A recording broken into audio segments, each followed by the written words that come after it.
mean I'll see it. I'm telling you this because if I don't get it out of my head, I think I'm actually going to lose my mind. You know how it is when you've been single for too long and you start lowered your standards just to feel a spark of something? That's where I was. It was that time of year when everything is covered in cheap red lace and overpriced roses, and the silence in my apartment felt like it was getting heavier. I swiped on this girl, Sarah, and for once, the conversation didn't feel like pulling teeth. She was funny, a little dark, and she looked incredible in her photos. We agreed to meet up at this dive bar that's tucked away in a basement downtown. The night started out perfect, or at least, that's how I remember it through the haze. She was wearing this deep red velvet dress that almost looked black in the dim light of the bar. We drank more than we should have, talking about everything from our worst childhood memories to the way the city feels like it's breathing at night. There was this weird energy between us, like we'd known each other for years instead of hours. When the bar started closing up, she leaned in close, her breath smelling like gin and something metallic, and asked if I wanted to see her place. I didn't even hesitate. We took a car to a part of the city I wasn't really familiar with. It was one of those old neighborhoods where the trees are so big they block out the streetlights, creating these long, jagged shadows across the pavement. Her house was a tall, narrow Victorian thing with peeling gray paint and a porch that groaned under our weight. It looked a bit neglected, but inside, it was different. It was warm, filled with the scent of old paper and dried flowers. She led me upstairs, and the rest of the night was a blur of heat and those strange, hushed whispers she kept making into my ear. I woke up when the sun was just starting to bleed through the heavy curtains. The room was freezing. I reached out across the sheets, expecting to feel her warmth, but the bed was empty. The pillows were cold. I sat up, rubbing the sleep from my eyes, and noticed how quiet the house was. It wasn't just a morning quiet, it was a dead quiet. I called out her name, but my voice just sort of thudded against the walls. I figured she'd probably just gone out to grab coffee, or maybe she was one of those people who gets hit with immediate regret and didn't want to deal with the awkward morning after small talk. I got dressed quickly, feeling that familiar sting of rejection. I looked around for a piece of paper to leave a note, but the desk in the corner was covered in a thick layer of dust that I hadn't noticed the night before. In fact, the whole room looked different in the daylight. There were stains on the wallpaper that looked like rusted water, and the air felt heavy, like it was full of damp earth. I didn't linger. I let myself out the front door, but was swollen and sticking in the frame, and walked down the street to find a main road. By the time I got home and showered, I couldn't stop thinking about her. I realized I never actually got her number. We had only ever talked through the app. I pulled out my phone to message her, but when I opened the chat, her profile was gone. No user unmatched you, just a blank space where our entire history used to be. I felt this pit in my stomach, this irrational need to see her again, to make sure I hadn't just imagined the whole thing. I told myself I'd probably left my watch or my wallet there, just to give myself an excuse to drive back. The sun was starting to set again when I pulled back into that neighborhood. I recognized the crooked oak tree on the corner and the way the sidewalk was boggled by roots. But when I got to the spot where the house should have been, I slammed on my brakes. My heart started thumping against my ribs so hard it hurt. There was no Victorian house. There was no peeling gray paint or groaning porch. In its place was a vacant lot, overgrown with waist-high weeds and choked with rusted scrap metal. A chain-link fence surrounded the perimeter, topped with coils of barbed wire that looked like they'd been there for decades. I got out of the car, my legs feeling like they were made of lead. I walked up to the fence, staring at the empty space. There was a foundation, sure, but it was nothing more than cracked concrete slabs covered in moss and charred timber. It looked like it had burned down years ago. I saw an old man a few houses down, watering some withered plants on his porch. I stumbled over to him, my voice cracking as I asked him about the house that was right there, right on that spot. He looked at me with eyes that were clouded by cataracts, and he let out a dry, rasping laugh. He told me that nobody had lived on that lot since before I was born. He told me about a fire, something about a woman who had been trapped inside, someone who used to lure men back there, and, well, the details he gave were where the true crime part of this gets unbearable. He described what the police found in the cellar after the smoke cleared. They found remains that weren't just from the fire. They found things kept in jars, pieces of people that she had collected like trophies. He said she was a monster who wore a pretty face until the doors were locked. I didn't want to believe him. I wanted to tell him he was a crazy old man and that I had been there, in that bed, just hours ago. But then I looked down at my own hands.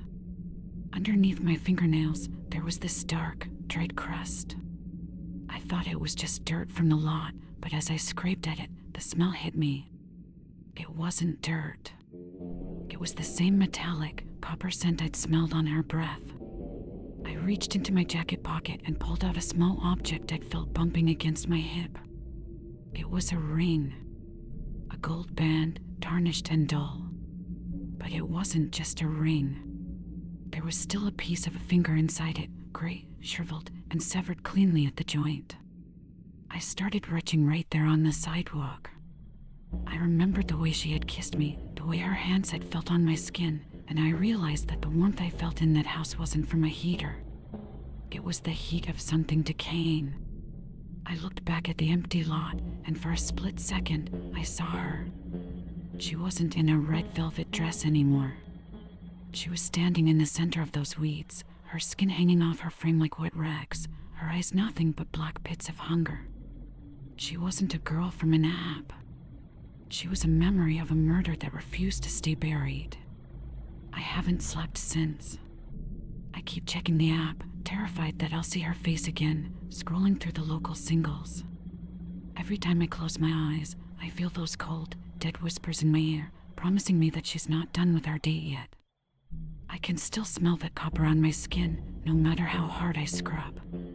I think she left that finger in my pocket as a bookmark, a way to make sure she can find her way back to me, even if her house isn't there anymore.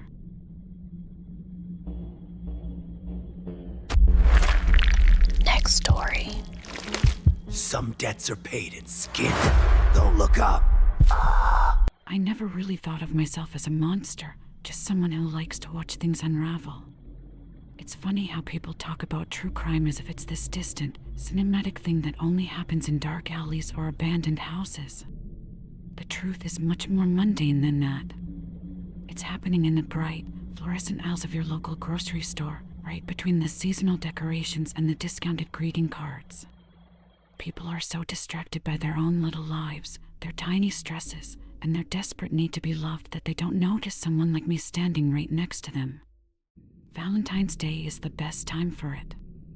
The air gets heavy with this pathetic, manufactured pressure to perform affection. Men in suits, kids in hoodies, tired moms, they all flock to the candy aisle like moths to a flame. They're looking for that perfect, heart-shaped box. Red velvet, gold foil, a ribbon that promises something sweet inside. They don't look at the plastic seal too closely. They don't check for the microscopic prick of a needle. Why would they? We've been conditioned to trust the shelf. We trust the brand.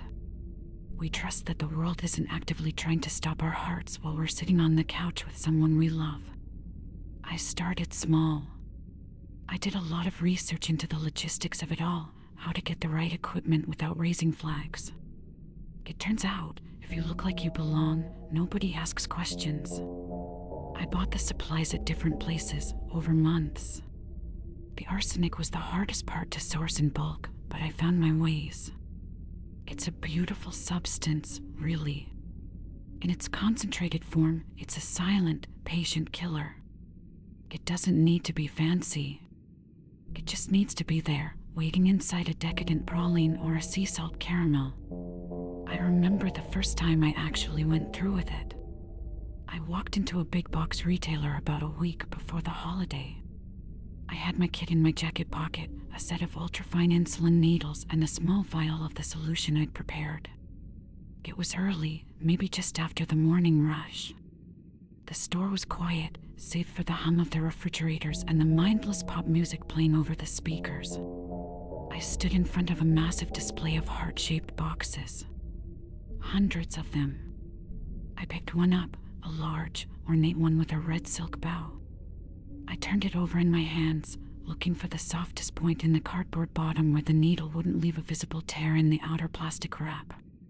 It only takes a second. A quick, steady push through the shrink wrap and into the center of a chocolate.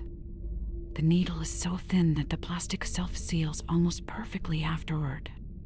You'd have to be looking for it with a magnifying glass to see the entry point. I did 6 chocolates in that box. 3 pralines, 2 caramels, and one of those gross strawberry creams that people always eat last. I put it back on the shelf, right in the front. Then I did another. And another. I spent the whole day driving from store to store. I hit the high-end boutiques where the chocolates cost $60 a box, and I hit the discount pharmacies where they were $5. I wanted a wide demographic. I wanted to make sure that death didn't discriminate based on tax brackets. By the end of the day, I had treated over 40 boxes. I felt a sense of peace I hadn't felt in years. It was like I had planted seeds in a garden, and all I had to do now was wait for them to bloom. The thing about arsenic is that it's a miserable way to go. It's not like the movies where someone takes a bite and just falls over. No, it's much more visceral than that. It starts with a burning in the throat.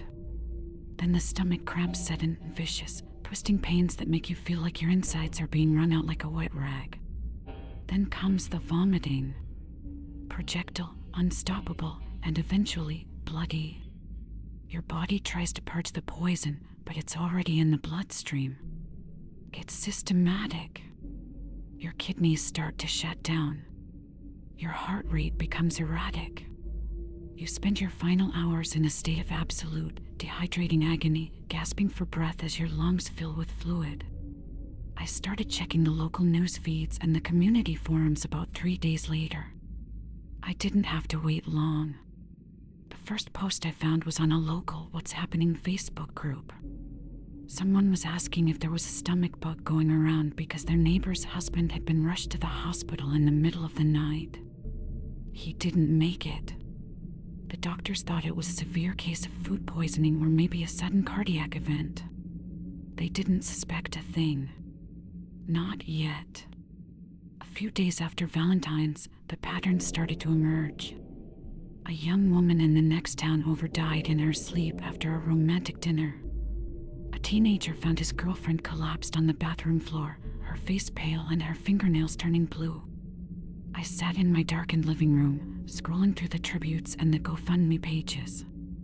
I saw the photos of the victims. They looked so happy in their profile pictures. They had no idea that their sweet treat was a death sentence. I have a scrapbook now. Not a physical one, that's too dangerous. It's a digital folder, encrypted and hidden behind layers of security. It's full of screenshots. News articles about mysterious clusters of gastric distress, social media posts from grieving parents, and even a few leaked coroner reports I managed to find online. I read them over and over again. I love the descriptions of the scenes, the half-eaten boxes of chocolate sitting on coffee tables next to a glass of wine. The realization that the very thing meant to celebrate their life was what ended it. One story really stuck with me. There was this guy, just an average guy, who had saved up to buy his wife this huge, expensive box of Belgian truffles. He posted a photo of it on Instagram an hour before they ate them. He wrote a caption about how she was his whole world. I found her obituary later. It described how she suffered for 12 hours before her heart finally gave out. The husband survived because he only ate the plain milk chocolate ones I hadn't touched. He's the one who had to watch her die. He's the one who called the ambulance. He's the one who probably blames himself for not getting her to the hospital sooner. His grief is so loud, even through the screen. It's intoxicating. I went back to one of the stores today. just to walk the aisles. The Valentine's displays are gone now, replaced by plastic Easter eggs and marshmallow chicks. It's all so bright and cheerful again. I stood in the exact spot where I had spiked that first box, and I watched a young couple laughing as they picked out a bag of jelly beans. They have no clue. They think they're safe because the holiday of love is over. They think the danger is gone. But that's the thing about people like me. We don't just stop because the calendar changes. I still have half a vial of solution left, and there are so many other holidays. So many other ways to hide a little bit of darkness inside something bright. I'm telling you this because I want you to think about it. The next time you're at the store and you see a box of something sweet, look at the packaging. Look really closely at the plastic wrap. Is that a tiny, pin-sized hole near the corner? Is that a slight smudge on the gold foil? You'll probably tell yourself it's nothing. Just a manufacturing defect. A little bit of wear and tear from the shipping process. You'll pay for it, you'll take it home, and you'll share it with someone you care about. And as you take that first bite, as the chocolate melts on your tongue and you taste that hint of bitter almond, just remember how easy it was for me to be there. How easy it was to touch your life without you ever seeing my face. I'm still out here. I'm in the aisle behind you. I'm the person waiting in line at the pharmacy. I'm the one who smiled at you in the parking lot. And I'm already planning for next year. I think I'll try the cherry cordials next time. The liquid center hides the dilution so much better. Enjoy your sweets while you still can.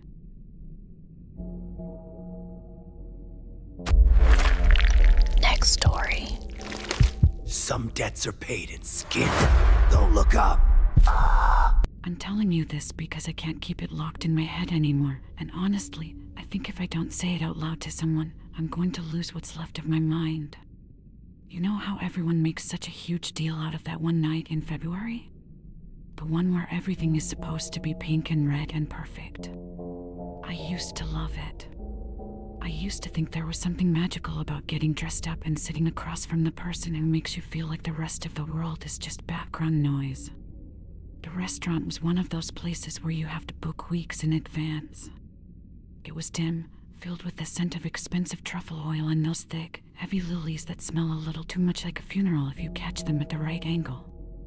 I was wearing that deep red silk dress, the one he always said made my eyes look brighter. He was sitting right there across from me, looking as handsome as the first time I met him. He had that messy hair I loved and that specific way of leaning his chin on his hand while he listened to me talk. The evening felt right. We were laughing about something stupid, probably some old joke about my cooking, and I remember reaching across the table to squeeze his hand. His skin felt cool, but I didn't think much of it. It was winter, after all. I ordered the steak, medium rare, and he went for the pasta. We were sharing a bottle of wine, and I was so caught up in the way the candlelight caught the gold flecks in his eyes that I didn't notice the atmosphere in the room shifting. It started as a prickle on the back of my neck. You know that feeling when you're being watched? I glanced around, and for a second, the whole room seemed to go quiet. At the table next to us, an older woman was staring at me with her mouth slightly open, her fork suspended halfway to her face.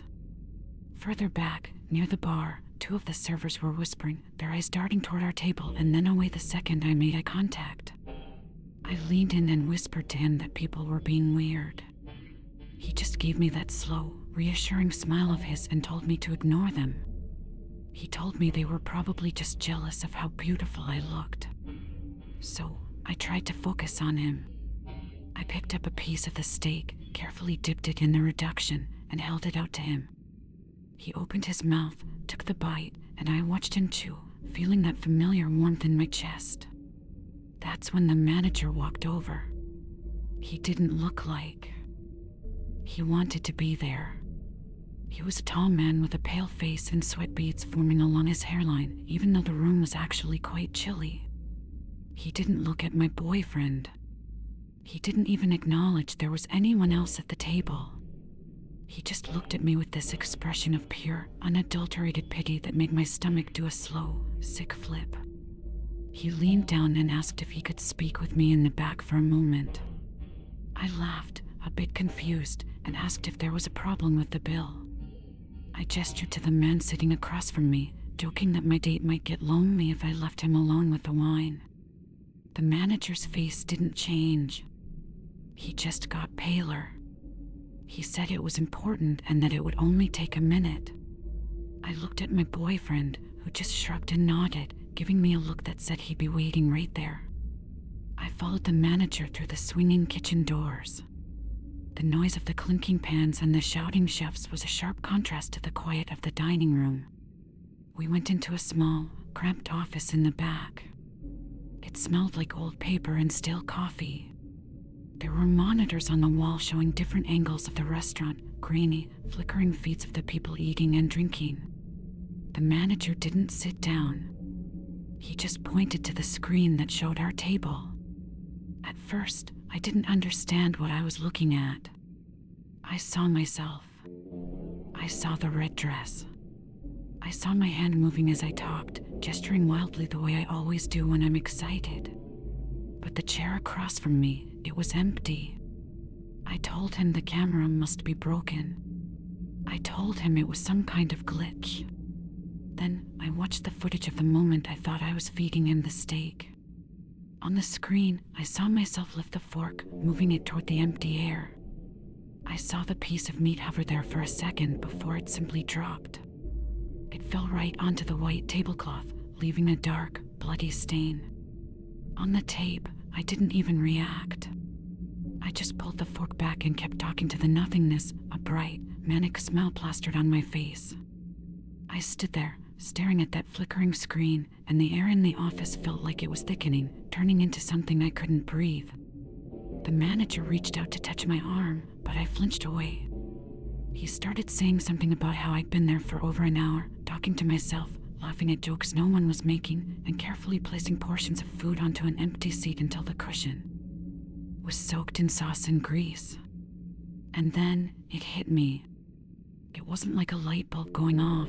It was like a wall of ice-cold water slamming into my chest. The smell of the lilies in the dining room, they weren't for the restaurant.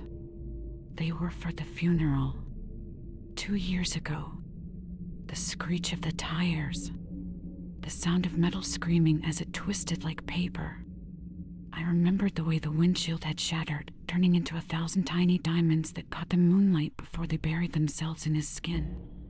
I remembered the smell of the road, that sharp, metallic scent of hot oil mixed with the heavy, sweet smell of blood. I remembered looking over at him in the passenger seat. He wasn't smiling then. His head was at an angle that no human head should ever be. One of his eyes was gone, replaced by a jagged shard of glass, and his jaw was hanging by a single strip of muscle. I remembered the way his blood had coated the dashboard, thick and dark, dripping onto my lap as I screamed and screamed into the silence of the wreck. I stood in that office and I could feel the silk of my dress sticking to my skin. It wasn't just sweat. I looked down and saw that the front of my dress was stained dark, but it wasn't wine. I could smell it now, the rot. The heavy, cloying scent of something that had been kept in the ground too long. I walked back out into the dining room. The manager tried to stop me, but I pushed past him. I walked back to the table. Everyone was dead silent now. The couple at the next table were huddled together, the woman crying softly into her napkin. He was still there, but he wasn't the handsome man I saw when I sat down. The illusion was gone. Sitting across from me was a nightmare. His skin was the color of wet ash, sagging off his bones in gray, translucent flaps. Where his eyes should have been, there was just a hollow, black pit filled with a slow crawl of white larvae. His suit was tattered and caked with dried mud, and when he opened his mouth to speak, a thick, black fluid leaked out over his chin, dripping onto the steak I had tried to feed him. He reached out his hand, the fingers were just yellowed bone and strips of blackened sinew, and he touched my cheek. It didn't feel cool anymore. It felt like the grave. It felt like the end of everything. He whispered my name. It didn't sound like his voice. It sounded like the wind rattling through a rib cage. He told me he was tired of being alone. He told me that the ground was so cold and so heavy, and that he had waited 2 years for me to come back to him. I looked around the room, and the faces of the other diners started to blur and distort. The walls seemed to be closing in, the ceiling lowering until I felt like I was being buried alive right there in the middle of the restaurant. I realized then that I hadn't been living for the last 2 years. I had been a ghost in my own life, walking through a world I didn't belong to anymore, holding on to a memory that had turned into a parasite. The manager was calling someone. I could hear him on the phone, his voice shaking as he described a woman having a breakdown. But they didn't understand. I wasn't having a breakdown. I was finally waking up.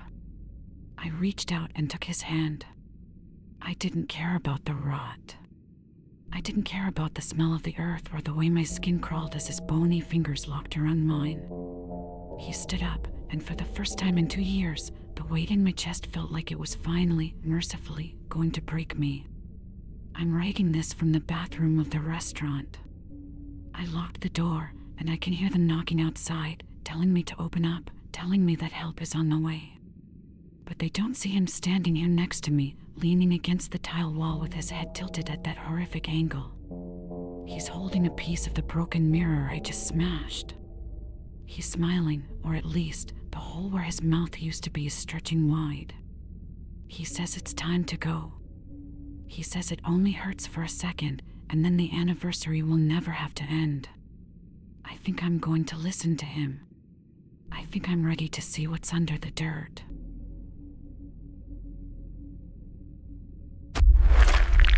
Next story. Some debts are paid in skin. Don't look up. Next story is yours. Take a look at the shadow in the corner of your room. Are you sure it was that shape a minute ago? Subscribe or be the next in line.